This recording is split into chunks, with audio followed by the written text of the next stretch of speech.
আরও একবার বাংলাদেশের প্রতিপক্ষ জিম্বাবুয়ে, তাই আরও একবার চলে আসবে লিটন কুমার দাসের নাম। এর কারণটাও অবশ্য ক্রিকেট পাড়ায় বহুল চর্চিত।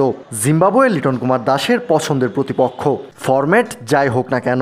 সিকান্দার আজাদের বিপক্ষে খেলতে নামলেই যেন জ্বলে ওঠে লিটনের ব্যাট, পরিসংখ্যানও বলছে সেই কথা। এখন পর্যন্ত জিম্বাবুয়ের বিপক্ষে লিটন টি-20 ম্যাচ খেলেছেন 9টি।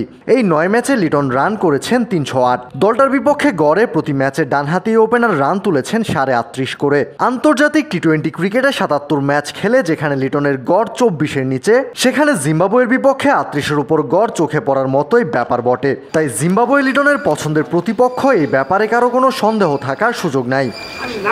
সাম্প্রতিক সময়ে সাদা বলের ক্রিকেটে বাজে ফর্মের কারণে দল থেকে বাদ পড়তে হয়েছিল লিটনকে। তবে আসন্ন টি-20 বিশ্বকাপ ভাবনা মাথায় রেখে আবারও দলে ফিরেছেন এই ওপেনার। লিটন স্কোয়াডে আছেন, তবে একাদশের জায়গা পাবেন তো? জিম্বাবুয়ের বিপক্ষে ম্যাচের আগে এমন প্রশ্ন ওঠার কোনো সুযোগই ছিল না। তবে সাম্প্রতিক সময়ে লিটনের ফর্ম সেই প্রশ্ন তোলার সুযোগ করে দিয়েছে। জাতীয় দল থেকে বাদ পড়ার পর লিটনকে ক্রিকেটে আরও বেশি সময় দেওয়ার পরামর্শ দিয়েছিল দেশের ক্রিকেট বোদ্ধারা।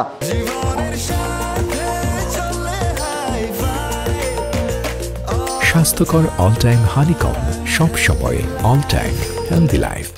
সাদা বলের ক্রিকেটে জাতীয় দলে ফেরার আগে ঢাকা প্রিমিয়ার লিগে 3টা ম্যাচ খেলেছেন লিটন দাস। প্রথম ম্যাচটায় শাইনপুকুরের বিপক্ষে লিটন আউট হয়েছিলেন 19 বলে মাত্র 5 রান করে।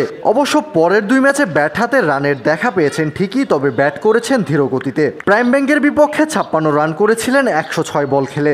আর নিজের খেলা শেষ ম্যাচে গাজী গ্রুপ ক্রিকেটার্সের বিপক্ষে করেছেন 44 বলে 33 রান। তবুও জিম্বাবুয়ের বিপক্ষে ওপেনিংয়ে শেষ পর্যন্ত লিটনকে বিবেচনায় রাখবে টিম ম্যানেজমেন্ট।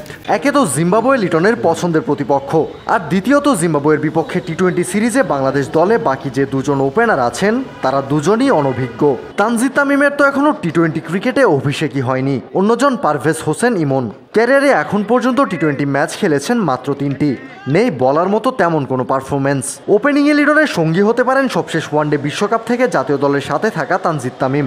সাম্প্রতিক সময়ে লাল সবুজের জার্সি গায়ে তামিমের পারফরমেন্স ইমনের থেকে তাকে এগিয়ে রাখবে। এমনটা হলে শুক্রবার চট্টগ্রামে বাংলাদেশের হয়ে টি-20তে আরও একজন ক্রিকেটারের অভিষেক হতে চলেছে, সে কথা বলাই যায়। 3রা মে শুক্রবার সন্ধ্যা 6টায় চট্টগ্রামে জিম্বাবুয়ের বিপক্ষে 5 ম্যাচ টি-20 সিরিজের প্রথম ম্যাচে মাঠে নামবে টাইগাররা। কাউসার শান্ত, ক্রিক ফ্রেন্জি।